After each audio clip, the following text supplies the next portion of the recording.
Bem-vindos ao Essencialmente.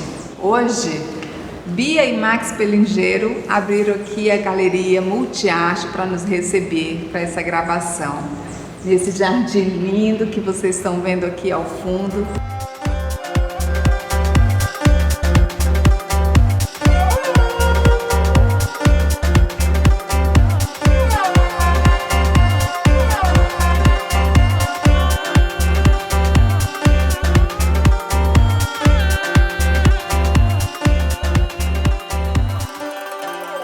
E a nossa convidada de hoje é uma querida e especial amiga, a doutora Niédia Bezerra. Tudo bom, Niédia? Tudo bem, melhor ainda agora com esse convite, feliz demais de estar aqui participando desse quadro tão bacana. Obrigada. E eu fiquei pensando, o nosso assunto de hoje, eu falei assim, olha, a gente vai falar tanta coisa que não tem um assunto só.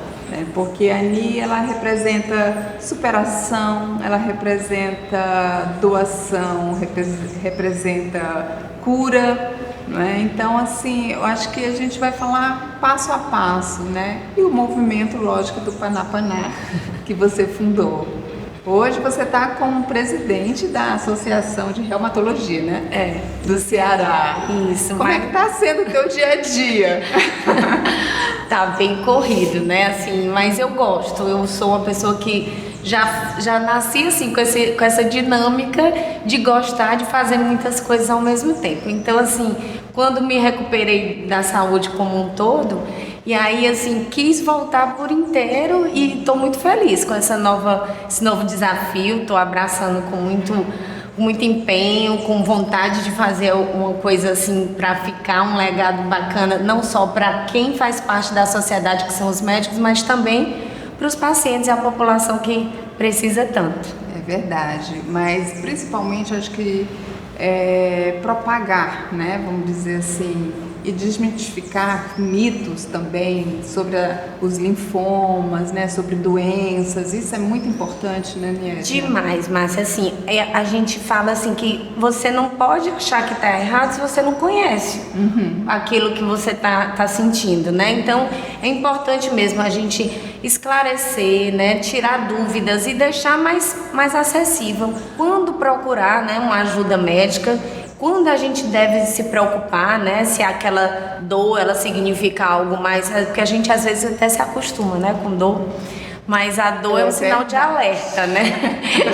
A dor, ela serve de sinal de alerta. Então, assim, a gente fala que a dor, não é pra gente cultivar a dor. Claro que a gente tem que ter um limiar, né, de tolerância, mas quando aquela dor ela se perpetua, ela quer lhe avisar alguma coisa. E é bom a gente estar bem atento ao nosso corpo, né, para não deixar passar uma coisa que às vezes é tão importante. Gente, a Niédia teve um linfoma, já tem 5 anos, graças a Deus, curada.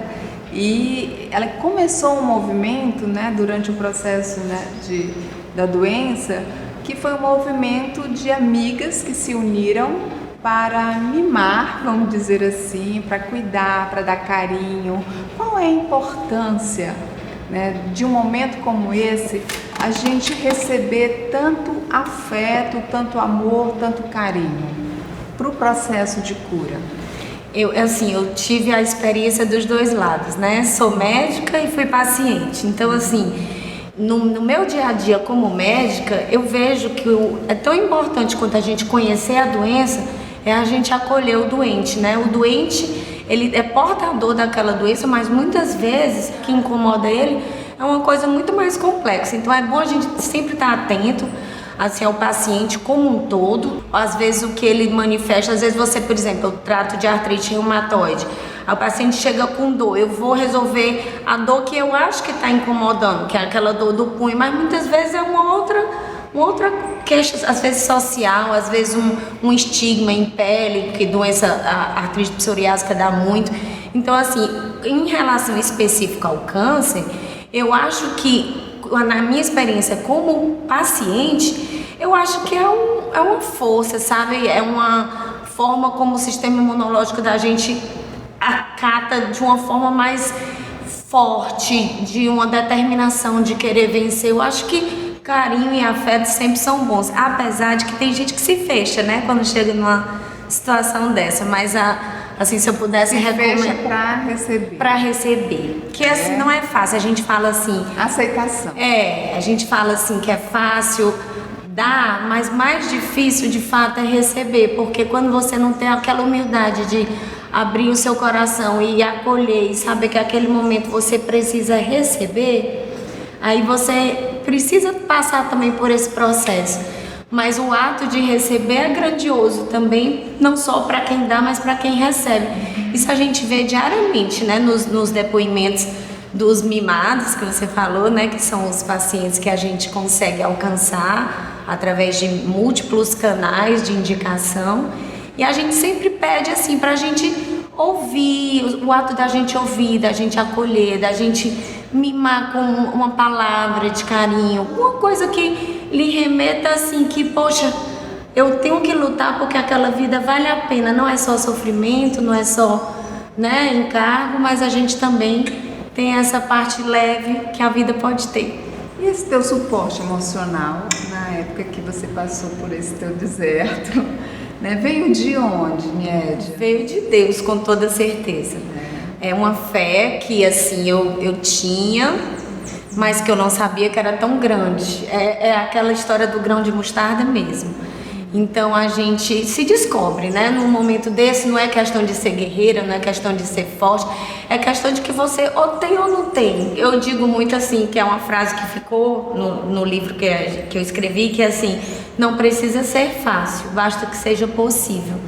E naquele momento do diagnóstico, eu nenhum momento hesitei assim, que não era aquilo e neguei. Não, eu disse assim, tudo bem, é isso, mas deixa eu lutar. Deixa eu tentar, eu não quero ir agora. Então assim, eu pedi muito para que, não queria saber o caminho, qual era o caminho que eu tinha que perseguir, mas que o que eu fosse passar, eu teria que passar, mas eu queria chegar. E se formou todo um movimento também de amigas, né? Que hoje tem o grupo Panapaná. E são quantas pessoas que fazem parte do grupo? Hoje nós somos 44, né? A gente se intitula de borboleta porque significa essa metamorfose que de fato a gente faz, né? Durante esse processo. Nem todas passaram pelo processo como pessoa, né? Elas às vezes passam como amigas, que muitas são minhas amigas, outras que já passaram pelo processo, já foram ex-mimados, né? Pacientes que passaram pela história do câncer e que hoje quiseram ir além, né? Levar essa palavra de esperança, levar essa história de que é possível, sim. E aí hoje a gente tem esse grupo tão lindo que... Todas estão ativas. Sim, a gente pede sempre assim que quem esteja lá, esteja pelo mimado, não por si, né? Porque, assim, às vezes eu até acho... É muito interessante, é bacana você ver um projeto, né, desse desenvolver, mas assim, o dia a dia, quem mais interessa é o mimado, é aquele que sofre, é aquele que padece, é aquele que precisa do nosso cuidado. Então é esse o propósito principal do Panapaná, é esse, é de acolher quem está passando por esse processo, seja ele de qual, não interessa o sexo, nem estado social, nem financeiro, nem nada, nem idade. A gente quer chegar. Basta que você tenha um coração aberto. Vocês são muito fortes. A gente tenta. Porque acompanhar, né? E, lógico, algumas vezes temos a graça de ter a cura, outras vezes, né, apenas fazer realmente um processo de passagem, você acompanhar sempre isso. Isso é uma do calcanhar de Aquiles de quem é borboleta, porque assim a gente acha que é só beleza, né? Vamos lá fazer o bem e tal, mas você tem que lidar com perda também. Tem paciente que chega lá e a gente não tem sucesso em todos os casos, obviamente, né?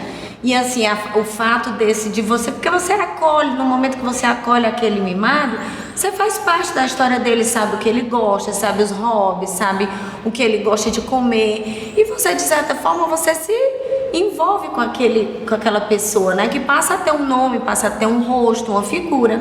E aí, quando a gente perde, a gente tem muito assim, tem gente que tem um pouco mais de dificuldade, eu não sei se talvez por eu ser médica, não é que eu seja insensível a isso, mas eu até entendo um pouco mais assim que esse ciclo da vida de fato tem um fim.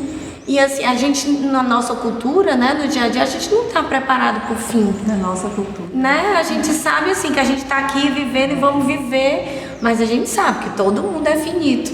A gente não quer aceitar muitas vezes. E aí isso faz parte de um processo de evolução pessoal e como grupo também.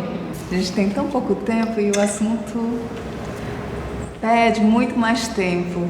Você vai voltar aqui, tá certo? Mas me fala só um pouquinho, você está participando também da equipe médica do governo do estado, não é isso? Existe alguma política de apoio psicológico e emocional para pacientes com câncer, é isso? Não, na verdade a gente não tem esse vínculo com o governo. A gente é uma ONG, né? Na verdade o Panapaná, ele presta serviço para várias ONGs. A gente não tem esse status de ONG, né? A gente apoia um grupo de pacientes, especificamente o GAPO, que é o Grupo de Apoio ao Paciente Oncohematológico do Estado do Ceará, mas não só eles, a gente apoia várias outras instituições, inclusive assim, peço a ajuda do seu canal para as pessoas seguirem no Instagram, @Grupo Panapaná.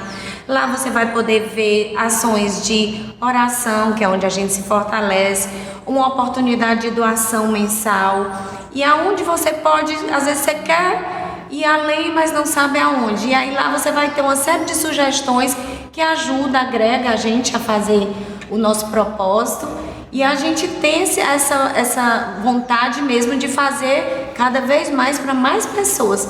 Mas para isso a gente precisava também de mais ajuda. Vamos. E como o grupo ou o movimento Panapaná segue transformando a vida da médica? Diariamente, porque assim, eu achava que eu era realizada como mãe, como médica, que de fato é uma coisa que eu amo de paixão, que adoro ir para o consultório, adoro ouvir as histórias, adoro, é o meu momento ali, mas é uma missão que eu entendi que também era minha. E o Panapaná hoje, ele me deu um outro significado, porque eu acho que a gente não passa nada em vão, né? Então, se caiu aqui no meu colo, eu fui cuidar direitinho, e agora eu queria cuidar um pouquinho além, porque a gente que tem toda essa facilidade, né? Eu com esse entendimento e de ter o acesso ao médico, tantas vezes tantas pessoas não têm nem isso, né? Não tem nem o discernimento de saber que estão doentes, não tem o caminho de achar esse médico, não tem a oportunidade de chegar até o tratamento. Então eu achava que eu precisava ir um pouquinho além, e graças a Deus eu encontrei uma parceria maravilhosa nessas borboletas que fazem acontecer o Panapaná, porque eu sozinha não vou longe, né? E a gente, para ir longe, a gente tem que ir acompanhada, e é assim que a gente segue. É verdade, mas com a líder linda dessa, inspirando cada vez mais tantas pessoas, tantas vidas, como a minha também, ela inspira. E muito obrigada, viu? Eu que agradeço, assim, você trazer esse olhar tão lindo, que você vai muito além, né, de uma colunista, vamos dizer assim, uma colunista social, porque você de fato se envolve na sociedade, não só na parte, né, que mais chama atenção, na parte que brilha, mas na parte também que vem de dentro, né, vem enriquecer o nosso conteúdo. E eu acho que essencialmente traduz isso, é a essência, é aquilo que ninguém nos tira, é aquilo que verdadeiramente importa. Parabéns. Obrigada, meu amor, por isso nós estamos aqui, e eu agradeço mais uma vez a você que nos segue, nos assiste, e a Castelo Borges Segurança por patrocinar um quadro como esse, que fala da nossa essência, da nossa vida espiritual e propagando o amor principalmente. Obrigada.